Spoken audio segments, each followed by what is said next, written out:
j'ai tenté de démontrer qu'en fait, les États-Unis ont joué un rôle majeur dans le processus qui a amené à l'invasion russe. En particulier, alors ça remonte à plus loin, mais en particulier à partir de 2014 et leur soutien au mouvement du Maïdan en février, enfin entre novembre 2013 et février 2014. Et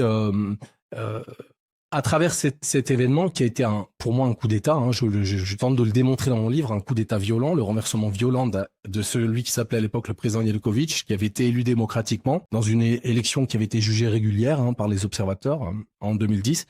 Eh bien, il a été renversé en février 2014 et c'est un événement qui a complètement renversé l'équilibre géostratégique en Europe de l'Est et en particulier en Ukraine. En fait, le coup d'État qui était soutenu par les États-Unis à l'époque en février 2014 a amené des nationalistes violents et anti-russes à prendre le pouvoir et très vite à adopter des mesures contre les russophones du Donbass. Donc on peut dire que Obama lui-même avait dit que le renversement de Yanukovych avait engendré, donc, comme je l'ai dit,